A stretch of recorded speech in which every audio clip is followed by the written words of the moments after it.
All right, here we go. Uh, Obviously, I don't have an answer to the riddle from yesterday, so I'm still going to hold that open until the next reading, and I will keep the prize sitting right here in my living room. Well, actually, I'm not in my living room, I'm in my office, and I'll keep the prize right here in um, my office. It's a AKC registered prize-winning golden retriever um, puppy dog, and that'll be the prize for yesterday's riddle. And if I get the correct answer for it, but I do have a riddle for today. Okay, what five-letter word becomes shorter when you add two letters to it? I'll repeat that. Listen carefully. What five-letter word becomes shorter when you add two letters to it? All right. Now there is a fantastic prize for that riddle. It has something to do with the opening of Disney World and roller coasters and all sorts of fun things in Orlando, Florida. But I won't give away what the prize is. But I'll just give you a hint or two. Okay, back to the story. The rope in the jungle. Yesterday was not a very scary one. But it did end with a ghost. Today's chapter is about that ghost. And let me tell you folks, it is scary. This might be the scariest chapter we have read so far. So if you want to find a blanket to crawl underneath, or maybe hide behind a tree, or crawl underneath a coffee table while you listen to this chapter, I'll give you some time to get under there while I take a sip of my grape apple juice.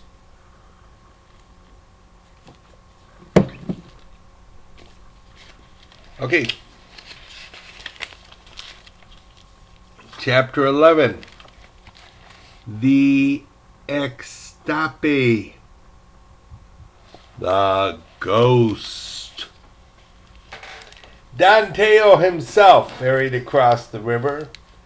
He seemed glad to get away for a while from Temesky, where the natives were grumbling and throwing dark looks at the sage and renowned witch doctor who had come so far for the first time in his life, only to tell them that their carefree life was doomed. On the other bank, Don Teo gave Trey and Caleb a number of farewell presents. A small pot with a twisted grass-carrying handle, full of smoldering embers, his own machete, and well-worn stone sling, and a leather bag full of 5 pounds of Zacon. This was a finely powdered meal of corn, chocolate, and vanilla, ground together. Simply add water, said the Ancient One, and the Zacon would be the most nourishing of rations. Of course, he expected that they'd find plenty of small game and panfish along the way, but that one bag of Zacon would feed and fuel any two indigenas to run all the way from here to the city of Mexico. He also taught Trey the only phrase he knew of the zoo language. The friendly, how do you do, bao ayat. So next time you meet a zoo indigenous, just say lek bao ayat.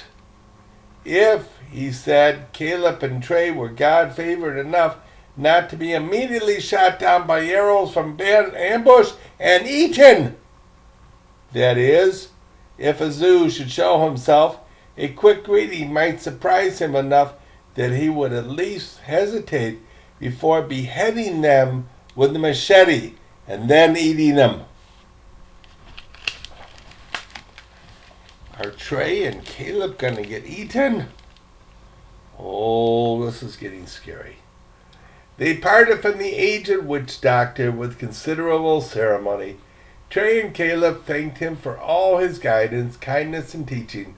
Don Teo thanked them for having inspired him to get off his duff and to go see so much of the great outside world. He was sure he would return to Xanadu, a wiser man, and much more respected now as a far traveler. They wished him a safe and pleasant voyage home. He wished him a safe journey. They all knew it wouldn't be pleasant. Then he climbed into his cayuco and paddled off. Trey got out his compass, waited until the needle steadied, and silently pointed south-southwest. He and Mr. Crabtree picked up their gear, shouldered their way through the clump of bamboo, and on the other side were immediately in the dense shadow of the jungle canopy. From now on, they were on their own. Oh my. Let me get another drink of grape apple. That's good juice. The first thing they noticed was that the jungle was no longer entirely unrelieved green. The recent storm seemed to have brought out the flowers of every flowering plant that existed here. The sacknut, or common morning glory, twined its way up the lianas and trees, and dappled them with blooms of pink, white, blue, or purple. The zacatol flaunted huge golden trumpets. Thickets of tulipan were covered with frilly scarlet flowers, lolling fuzzy yellow tongues. Orchids! Orchids were everywhere! Oh, I'd love to see that. Clustered on tree trunks or nestled in the crotch of branches, some of them probably not yet known to botany. There were clusters of tiny yellow lady slipper orchids, extravagantly tiger-striped blooms, and pendulous lower lips, and the pink and white powdery-petaled moth orchid, which does indeed resemble a resting moth. Its wings outspread. One variety had a flower as big as Trey's face, pale orange, and with an exceedingly long red-orange lower lip. Trey touched it gently, and the orchid, evidently mistaking his touch for that of an insect, rolled up its lower lip like a window blind, and Trey could have sworn appeared to gulp. Almost as gaudy, but looking rather more evil, were the numerous fungi brought out by the moist heat. Big, fleshy, flesh-colored bracket mushrooms stuck out like platters from the tree trunks. Other trees bore ladders of the tiny bright brown and yellow bracket fungi. Fallen and decayed logs were pegged all along the length, with toadstools of beige, purple, pink, pale green. What a jungle they're walking through. I've lived in Mexico practically all my life, Trey commented, but that was way up north in the Val Naranjo, where everything is neat and orderly and trim. It's hard to believe Chiapas is in the same country, on the same planet. There were also insects. Tiny white, waxy butterflies. A butterfly nearly the size of a bat, with shiny enamel blue wings that didn't flutter as a butterfly should, but glided steadily on outstretched wings like a seagull. Once Trey found a day-flying moth sitting in a tulipan.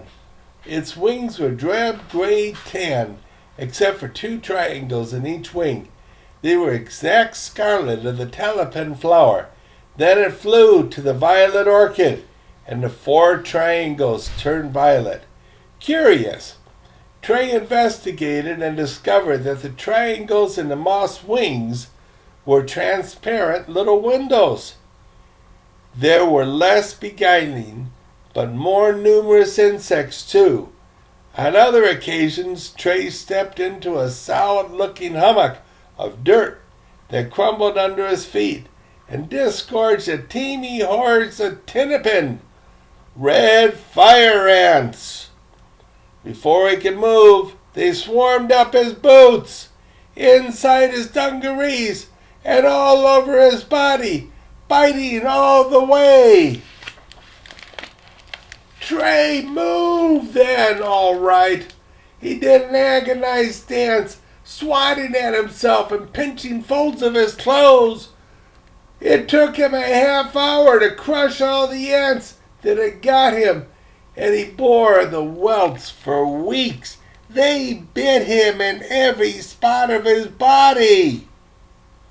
Oh my.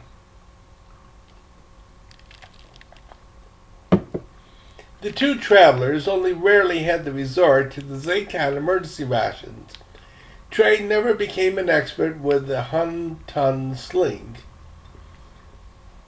as Don Teo had been, but he did bring down some slow-moving game, an occasional armadillo. Its meat scooped out of the shell and roasted tasted like a combination of pork and chicken, or a jaleb, or an unwary pheasant.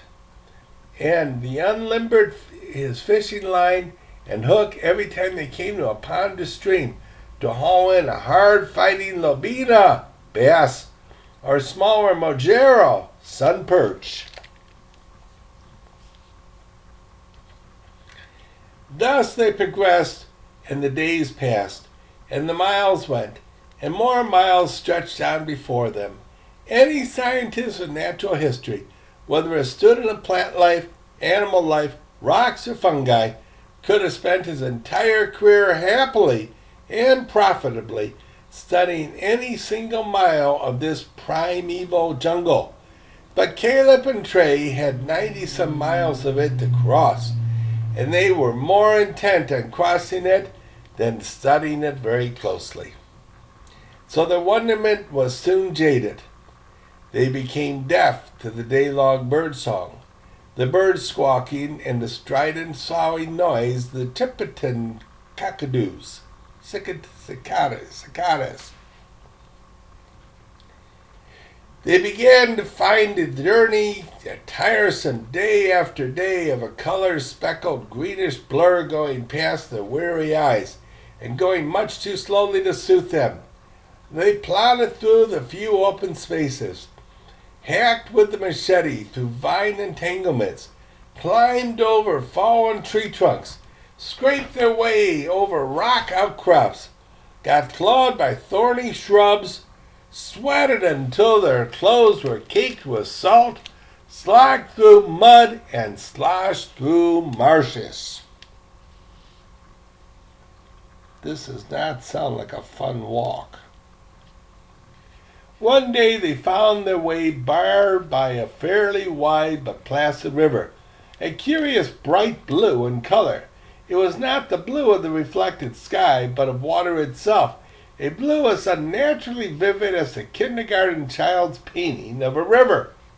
"Some kind of chemical in it," said Mr. Crabtree, "washed down from somewhere up there in those mountains." He gingerly stuck a finger in the water, and his finger didn't dissolve. "Well, we can swim it all right, if we take pains not to swallow any, but we'll have to make a raft for our gear." Trey meandered through the woods along the bank, trying the machete on various saplings. He found the easiest to cut tree to be the one that looked the hardest, the tupsu. that dog's tail tree, which appeared to be a shaft of solid burnished copper. It was almost as soft as cork.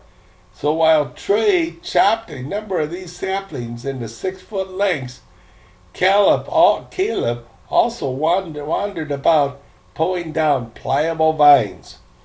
As he lashed the poles together with a Malay hitch, Mr. Crabtree said, "One thing we forget. What about alligators and such?"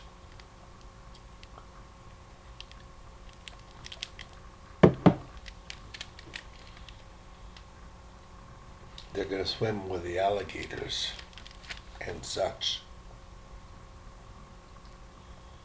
I lost my place. Okay. Well, we've been here an hour. I haven't seen any, said Trey. I guess we're safe enough. Even if our splashing attracts them from somewhere else, we ought to be across before they get there. They stripped and slipped into the tepid, slick-feeling water, shoving the raft ahead of them. The platform adequately carried their duffel bags, the cooking pot, and the other bits of equipment, and the clothes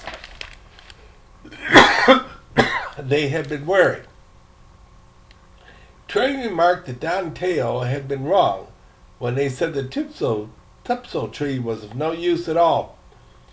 Then both he and Caleb yelped as the warm water around them suddenly turned scalding hot in midstream. They flailed about in a seething cauldron and discovered that it was not a band of water, but a single spout gushing up from somewhere underwater. They managed to get out of it and circled around, though they were both as red as boiled lobsters. And they finally found tepid water again. "A hot spring," gasped Mr. Crabtree, bubbling up like a geyser from the riverbed. "Lad, this whole land must be tunneled underground with volcanoes and fumaroles. Chiapas seems solid, but it has a hair-trigger substructure. Earthquakes, sinkholes, eruptions, anything is likely to occur here." Now they noticed that the raft's cork-like wood was getting rapidly waterlogged and settling lower in the water, so they hurried down to the far bank. No sooner did they pluck their cargo to safe ground than the raft abruptly sank into the shallows. "I take it back, what I said about the tupso," said Trey. "If this river had been 10 feet wider, all our goods would have been soaked right now. I should have known better than to doubt Don Teo." A few days later they came to a ravine, and at its bottom another stream, of the ordinary Chiapas standard muddy brown color, too wide to swim, and full of caimans besides. But this river was spanned by a bridge laboriously woven of some kind of native rope. It dangled in a flimsy, drooping arc from one cliff bank to the other. Trey looked at the fragile cobweb and suggested that they better cross one at a time.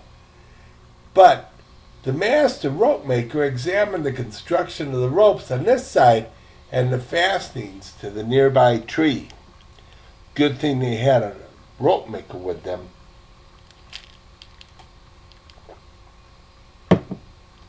"I'll be bound if the savages haven't used Magnus hitches to secure these ends. Where in the world could they have learned? Anyways, lad, no fear. This bridge would sustain a mule train." So they crossed together, though not without qualms, for the bridge trembling and swayed alarmingly. Safe on the other side, Mr. Crabtree muttered to himself. "I noticed there was an odd and springy give to that bridge, not like any vegetable fiber rope." He sat down in his gear and closely scrutinized the ropes. "Are you sure those natives are not cannibals?" he asked Trey. "Well, pretty sure. But why would a rope make you think of—" "Son, this isn't rope. This isn't vine or grass. its twisted intestines. Oh my word. The next Saturday they came to was a string of small lakes, even brighter in color than the kindergarten paint river, now many miles behind them. There were 6 of these lakes, no more than a quarter mile apart, and without any visible streams feeding them or connecting them. They were distinctive, not because of their brilliant colors, but because there were no two the same color. None of them were tinted with algae, which would have clouded the water, besides coloring it. Every one was as clear as a precious jewel. The first that came to was a green of a liquid emerald. The second was a pale sky blue. The third was a dark green blue. The fourth was turquoise. The fifth was a deep hunter's green. And the sixth, the largest lake, from one overlook or another, showed all of these colors. Where do they come from? With no feeder stream, wondered Mr. Crabtree. Maybe just rainwater, suggested Trey. And they dry up during the dry season. Rainwater wouldn't amount for all these colors, said Caleb. He bent and tasted a poundful of the sixth lake, beside which they were standing. Slightly metallic flavor. Some kind of chemicals again, I surmise. Anyways, we better not drink here. So they moved on, and did not make camp until they found the tree looped by a friendly cobila liana. By the time they had finished their evening meal, it was getting on for twilight, and they slung their hammocks. Trey decided before he bedded down for the night to take another look at one or two of the curious lakes, just to see if the jewel-like colors had been a trick of the sunlight. But it faded in the dusk.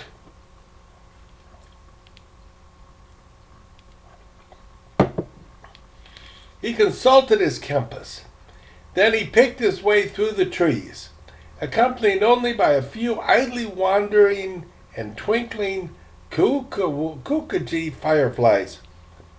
The farther he went, the darker the jungle got.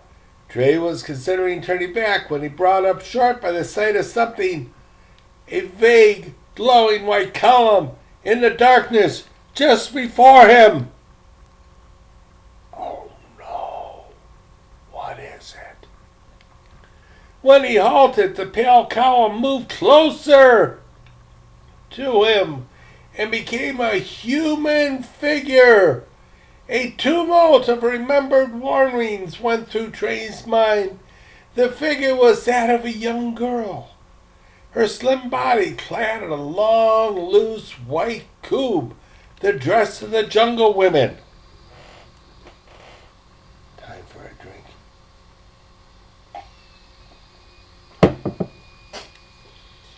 But the koob's short sleeves revealed arms as white as Trey's own skin. She wore a gauzy veil around her head and shoulders so that her face was obscured. A number of kukaji trapped under the veil gave her head a wavering blue-white halo. Trey's black hair bristled, and he stood paralyzed. He would not have moved a step if he could, because he believed now, he had seen now with his own eyes. He was certain that another step would plunge him into the bottomless quicksand. For this impossible and lovely and eerie figure had to be the ghastly ghost Zataba.